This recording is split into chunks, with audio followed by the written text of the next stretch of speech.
الشيطان الرجيم بسم الله الرحمن الرحيم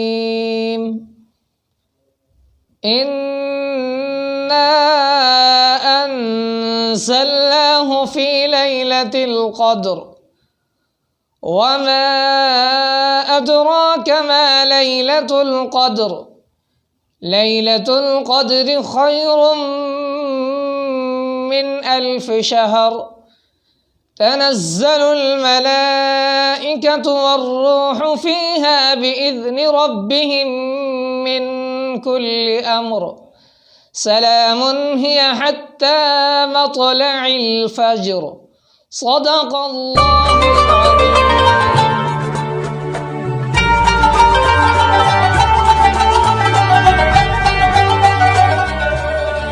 بلغ العلا بکمالہ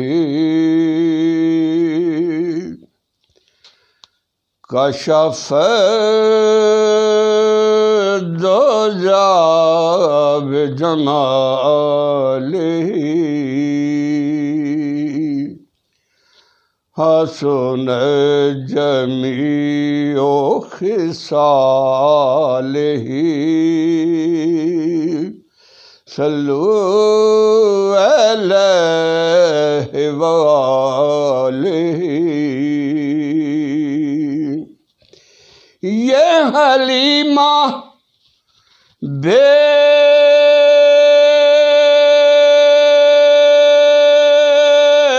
کھلا نہیں،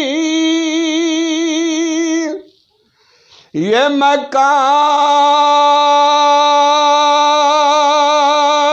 چنو چنا نہیں. یہ حلیمہ بید کھلا نہیں، یہ حلیمہ بید کھلا نہیں،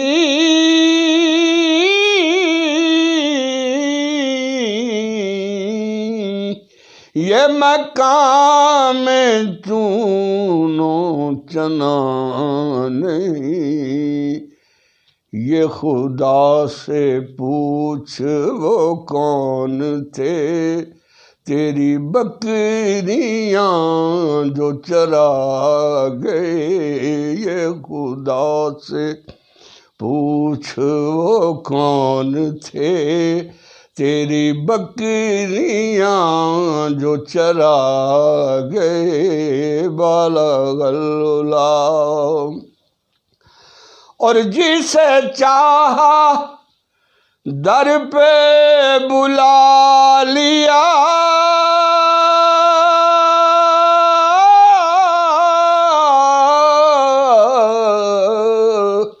اور جسے چاہا اپنا بنا لیا. یہ بڑے کرم کہ ہیں فیصلے، یہ بڑے نصیب کی بات ہے. بالغ العلا بکمالہ اور تیرے نام کی ہیں یہ برکتیں،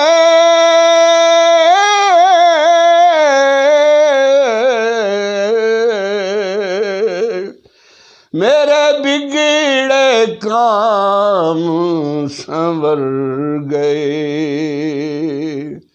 جہاں تیرا ذکر ہے یا نبی، جہاں تیرا ذکر ہے یا نبی، وہیں رحمتوں کا نزول ہے. بالغ العلا بکمالہ کشف الدجی بجمالہ حسن جمیع خصالہ صلو علیہ وآلہ.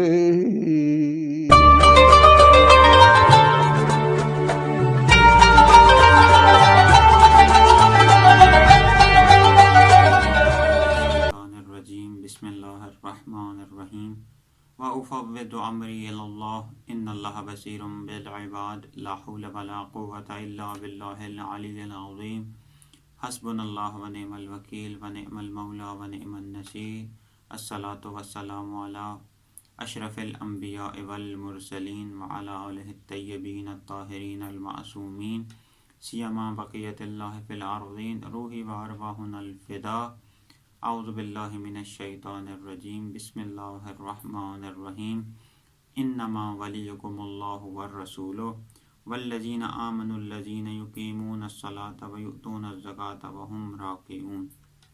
سب سے پہلے سننے والے تمام ناظرین و سامعین کو آج کے دن کی مناسبت سے تسلیت عرض کرتا ہوں اور خداوند متعال سے دعا گو ہوں کہ خداوند متعال ہمیں آج کے دن کی اس مظلومانہ شہادت کی کے توسط سے، اس مظلومانہ شہادت کے وسیلے سے ہماری شفاعت نصیب فرمائے۔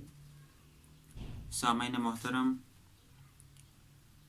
رسول پاک صلی اللہ علیہ وآلہ وسلم کی تمام تر زندگی کا خلاصہ یہ ہے کہ آپ نے اسلامی نظام کے قیام کے لیے، اسلامی معاشرے کے قیام کے لیے خدا کے کلام کو، خدا کے پیام کو پھیلانے کے لیے ہر ممکن کوشش کی۔ آپ نے اپنی ہمت کو بروئے کار لا کر، آپ نے اپنے ارادے کو بروئے کار لا کر، آپ نے اپنے اختیار کو بروئے کار لا کر خدا کی وحدانیت کی تبلیغ کی، خدا کے دین کی تبلیغ کی، قرآن کے پیام کی تبلیغ کی۔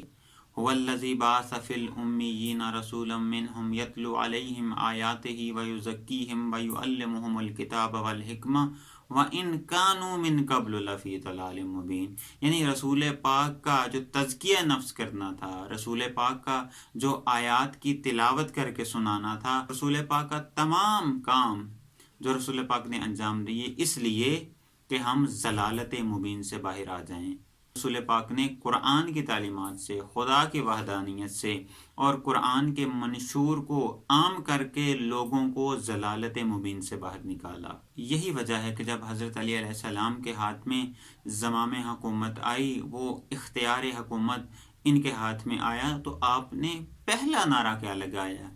آپ کا نعرہ یہی تھا کہ میں نظام مصطفیٰ قائم کروں گا، میں وہ نظام، وہ معاشرہ تشکیل دوں گا کہ جو معاشرہ رسول اکرم صلی اللہ علیہ وآلہ وسلم نے تشکیل دیا۔ رسول پاک صلی اللہ علیہ وآلہ وسلم نے جس معاشرے کی بنیاد رکھی، جس معاشرے کو قائم کیا، جس معاشرے کے اندر لوگوں کی کردار سازی کی، جس معاشرے کے اندر لوگوں کی خود سازی کی، جس معاشرے کے اندر لوگوں کی شخصیت سازی کی، وہ معاشرہ تھا کیسا؟ وہ معاشرہ ایمان اور معنویت سے پر تھا۔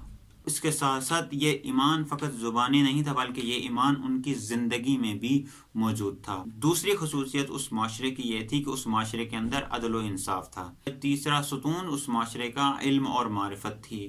ہر انسان کو علم بھی تھا اور معرفت بھی تھی۔ قرآن کا علم تھا، قرآن کی معرفت تھی۔ رسول کا علم تھا، رسول کی معرفت تھی۔ توحید کا علم تھا، توحید کی معرفت تھی۔ اس معاشرے کے اندر اخوت اور محبت اور بھائی چارے کا ماحول تھا۔ جب رسول پاک نے مواخات مدینہ کے اندر یہ اعلان کیا کہ ہر انصار ایک مہاجر کو اپنا بھائی بنائے، تو کسی نے انکار نہیں کیا، بلکہ ہنسی خوشی رسول پاک کی بات کو منوان تسلیم کیا اور اس آیا کے مصداق بنے، سمعنا و اطعنا، سن لیا اور اطاعت کی۔ اس معاشرے کے اندر جو سب سے بڑی چیز، جو سب سے بنیادی اس ستون تھا اس معاشرے کا، نبوی معاشرے کا، وہ اخلاق اور کردار کی اصلاح تھی۔ اس معاشرے کے اندر عزت و اقتدار موجود تھا، اس معاشرے کے اندر دائمی ارتقاء موجود تھا۔ اس لیے تو جب رسول پاک صلی اللہ علیہ وآلہ وسلم اس دنیا سے ہجرت کر گئے، اس دنیا سے کوچ کر گئے، تو اسلام کی قلمرو کم نہیں ہوئی، بلکہ اسلام کی قلمرو مزید اس میں وسعت آئی۔ اور جب حضرت علی علیہ السلام کے پاس زمام حکومت آئی، تو وہ جو زمام حکومت تھی، اس دور کا جو اسلامی معاشرہ تھا، وہ اتنا وسیع ہو چکا تھا، اتنی فتوحات حاصل ہو چکی تھی مسلمانوں کو کہ اسلام دنیا کے کونے کونے تک پھیل چکا تھا۔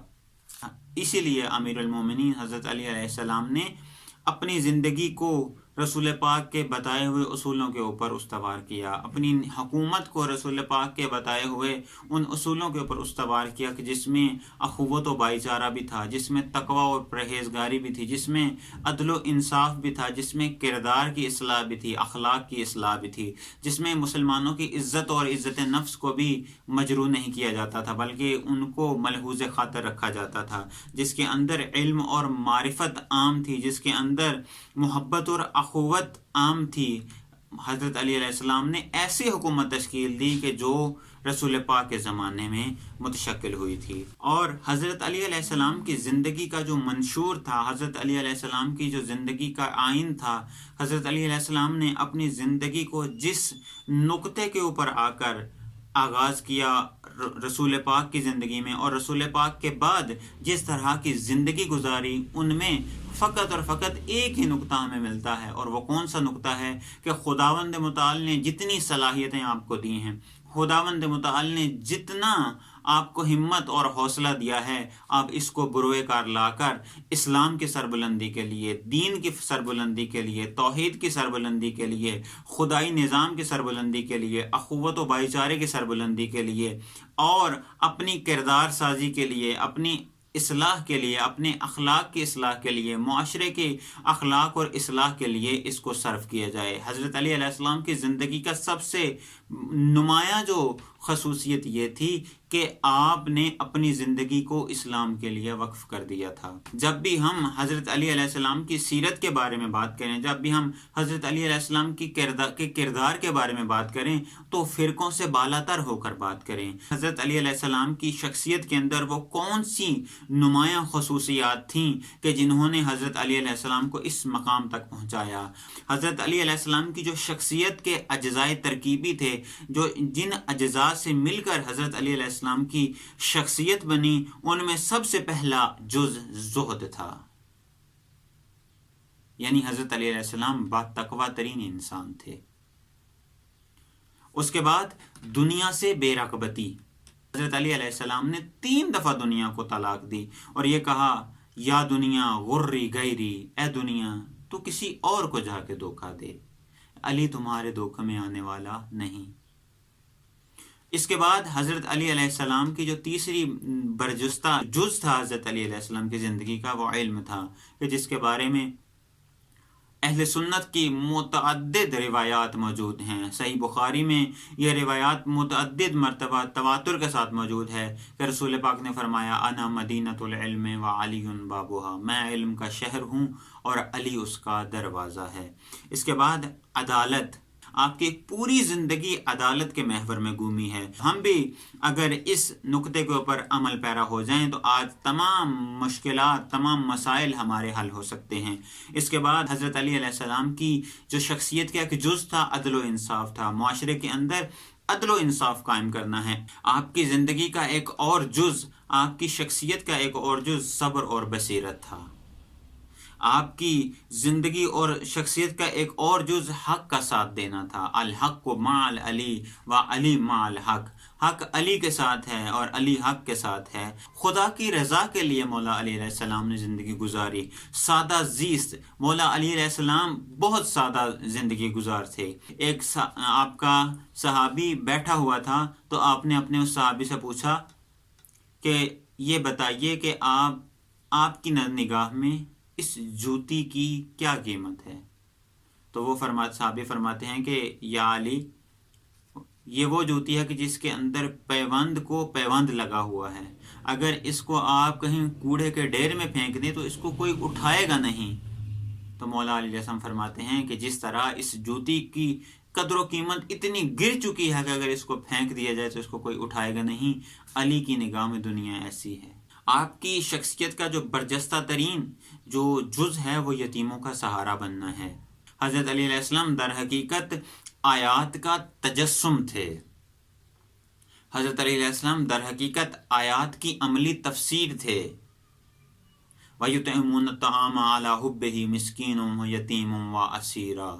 اس لیے ہم بھی اس راہ کے اوپر چلیں جس راہ کے اوپر حضرت علی علیہ السلام نے چل کر نجات حاصل کی، جس راہ کے اوپر چل کر حضرت علی علیہ السلام نے خدا کی خوشنودی کو پایا، جس راہ کے اوپر چل کر حضرت علی علیہ السلام نے خدا کی رضا کو پایا، جس راہ کے اوپر چل کر حضرت علی علیہ السلام نے خدا کی بندگی کی۔ ہم بھی اس راہ کے اوپر چل کر کامیابی حاصل کر سکتے ہیں، نجات حاصل کر سکتے ہیں۔ فلاح پانے کے لیے، کامیابی پانے کے لیے، نجات پانے کے لیے ہمیں ان جیسے اسووں کے، ہمیں اس طرح کے اسووں کی ضرورت ہے۔ آئیں ہم بھی حضرت علی علیہ السلام سے پوچھیں، یا علی آپ کی کامیابی کا راز کیا ہے؟ جب رسول پاک صلی اللہ علیہ وآلہ وسلم کو یہ حکم ہوا وَأَنذِرْ عَشِيرَتَكُمُ الْأَقْرَبِينَ، اے رسول اپنے قریبیوں کو ڈرائیے، اپنے قریبیوں کو تبلیغ کیجئے، اس وقت رسول پاک نے ایک دعوت ذوالعشیرہ کا اہتمام کیا۔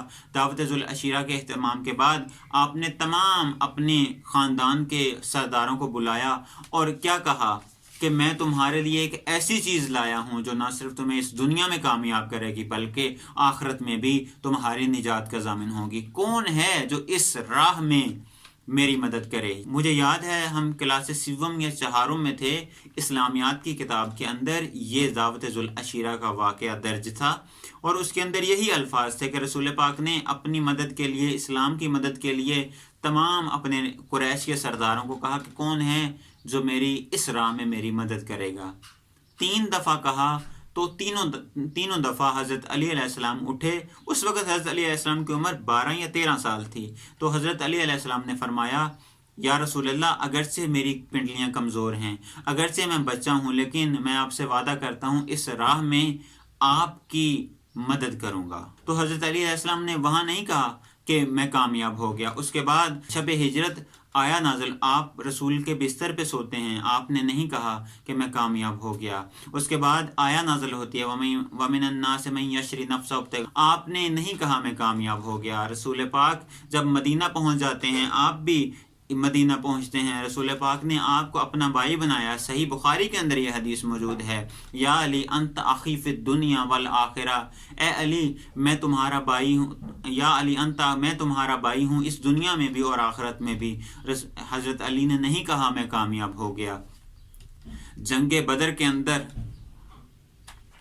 اپنی شجاعت کا نمونہ پیش کیا، نہیں کہا میں کامیاب ہو گیا۔ جنگ احد کے اندر رسول پاک کا دفاع کیا، آپ نے تب بھی نہیں کہا میں کامیاب ہو گیا۔ اس کے بعد غزوہ خیبر کے اندر کہ جب مسلمانوں سے وہ قلعہ فتح نہیں ہو رہا تھا تو اس وقت رسول پاک نے فرمایا کل میں علم اسے دوں گا جو کرار ہوگا، غیر فرار ہوگا، خدا اس کو دوست رکھتا ہوگا، وہ بھی خدا کو دوست رکھتا ہوگا۔ تو اس وقت حضرت علی علیہ السلام نے بڑھ کر قلعہ خیبر کو فتح کیا اور باب خیبر کو اکھاڑا، تو وہ علم حضرت علی علیہ السلام کے ہاتھ میں آیا۔ حضرت علی علیہ السلام نے زندگی میں کبھی نہیں کہا کہ میں کامیاب اس وجہ سے ہوا۔ رسول پاک نے غدیر خم کے مقام کے اوپر حضرت علی کا ہاتھ بلند کر کے یہ کہا من کنت مولا فہذا علی مولا، جس کا میں مولا اس کا یہ علی مولا۔ حضرت علی علیہ السلام نے کبھی نہیں کہا میں کامیاب ہو گیا، اس وجہ سے میں کامیاب ہو گیا۔ حضرت علی علیہ السلام سے جناب سیدہ فاطمہ زہرا سلام اللہ علیہا کی شادی ہوتی ہے، حضرت علی علیہ السلام نے نہیں کہا کہ اس شادی کی وجہ سے میں کامیاب ہو گیا۔ امام حسن علیہ السلام، امام حسین علیہ السلام، جناب سیدہ زینب سلام اللہ علیہا، حضرت عباس علمدار جیسی آپ کو اولاد نصیب ہوتی ہے، کبھی نہیں کہا میں کامیاب ہو گیا۔ آپ کو امیر المومنین کا لقب ملتا ہے، نہیں کہا میں کامیاب ہو گیا۔ آپ کے بچوں کو جوانان جنت کا سردار بنا دیا جاتا ہے، آپ نے کبھی نہیں کہا میں کامیاب ہو گیا۔ آپ کی زوجہ کو خاتون جنت کا لقب ملتا ہے، آپ نے کبھی نہیں کہا میں کامیاب ہو گیا۔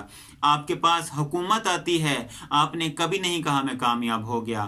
آپ کو مالک اشتر، ابو ذر، مقداد، سلمان فارسی جیسے صحابہ میسر آتے ہیں، آپ نے کبھی نہیں کہا میں کامیاب ہو گیا۔ تو یا علی آپ کی کامیابی کا راز کیا ہے؟ 19 رمضان سحری کرنے کے بعد جب حضرت علی علیہ السلام نماز فجر کے لیے خدا کی بارگاہ میں سجدہ ریز ہونے کے لیے مسجد کا رخ کرتے ہیں، تو نماز فجر کے دوران جب ایک لائن آپ کے سر پہ تلوار کی وہ ضرب لگاتا ہے تو بے ساختہ حضرت علی علیہ السلام کے منہ سے یہ نکلتا ہے فز تو برب الکعبہ، رب کعبہ کی قسم علی کامیاب ہو گیا۔ یعنی علی کی کامیابی اس میں نہیں کہ علی خدا کا ولی ہے، علی کی کامیابی اس میں نہیں کہ علی کو امیر المومنین کا لقب ملا، علی کی کامیابی اس میں نہیں کہ علی نے فاتح خیبر کا لقب پایا، علی کی کامیابی اس میں نہیں کہ علی کے بچے جوانان جنت کے سردار بنے، علی کی کامیابی اس میں بھی نہیں کہ علی داماد رسول بنا، علی کی کامیابی اس میں بھی نہیں کہ علی شوہر بطول بنا، بلکہ علی کی کامیابی کس میں ہے؟ علی کی کامیابی اس میں ہے کہ علی راہ خدا میں اپنے آپ کو فنا کر رہا ہے، علی راہ خدا میں اپنے آپ کو قربان کر رہا ہے۔ حضرت علی علیہ السلام کی زندگی کا ایک مشترک سبق اور درس یہ ہے کہ ہم بھی خدا کی راہ میں آئیں اور اپنے آپ کو خدا کی راہ میں قربان کریں، اپنے آپ کو خدا کی راہ میں فنا کریں۔ حضرت علی علیہ السلام ہمارے لیے جوانی اگر دیکھنی ہو تو جوانی میں ہمارے لیے نمونہ ہے، عدالت دیکھنی ہو ہمارے لیے نمونہ ہے، حکومت الہی دیکھنی ہو حکومت الہی کے لیے نمونہ ہے، عدل و انصاف کو دیکھنا ہو اس کے لیے ہمارے لیے نمونہ ہے، زندگی عملی کامل زندگی گزارنی ہو اس کے لیے حضرت علی ہمارے لیے نمونہ ہے۔ حضرت علی علیہ السلام کی زندگی کا اگر دقت کے ساتھ مطالعہ کیا جائے تو آپ کی زندگی کے اندر عدل مجسم ہو چکا تھا، آپ کی زندگی کے اندر آیات الہی مجسم ہو چکی تھیں، آپ کی زندگی کے اندر نظام الہی مجسم ہو چکا تھا، آپ کی زندگی کے اندر صراط مستقیم مجسم ہو چکا تھا، آپ کی زندگی کے اندر تقوی مجسم ہو چکا تھا، آپ کی زندگی کے اندر اخلاص مجسم ہو چکا تھا، آپ کی زندگی کے اندر ایمانداری مجسم ہو چکی تھی۔ اسی لیے تو جب ضربت لگنے کے بعد اپنی آخری وصیت کرتے ہیں حضرت امام حسن علیہ السلام کو، نہج البلاغہ کے اندر موجود ہے، امام کیا فرماتے ہیں؟ اوصیکم بتقوی اللہ، میں تمہیں وصیت کرتا ہوں کہ تقوی الہی اختیار کرو۔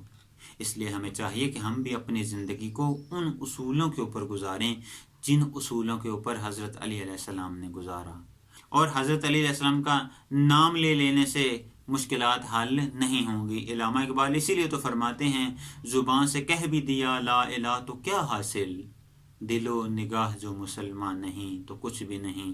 اور ایک اپنی نظم خضر راہ میں اسی بات کی طرف اشارہ کرتے ہیں، اے کہ ناشناسی خفی ازلی ہوشیار باش، اے گرفتار ابو بکر و علی ہوشیار باش۔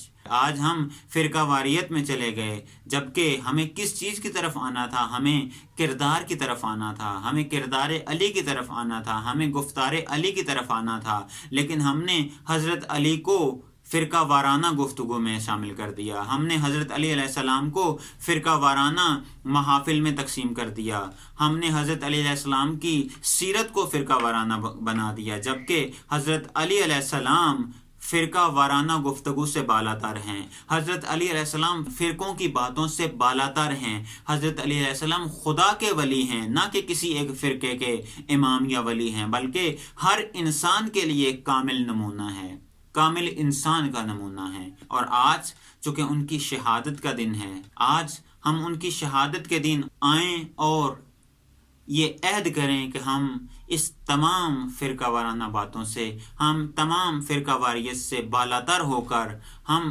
شیعہ سنی ابحاث سے بالاتر ہو کر، دیوبندی، بریلوی، اہل حدیث، اہل سنت، تشیع کی ابحاث سے بالاتر ہو کر آئیں اور سیرت علوی کا مطالعہ کریں، اور سیرت علوی کو اپنی زندگی کا منشور بنائیں تاکہ اس دنیا میں بھی نجات پائیں اور آخرت میں بھی نجات پائیں۔ والسلام علیکم۔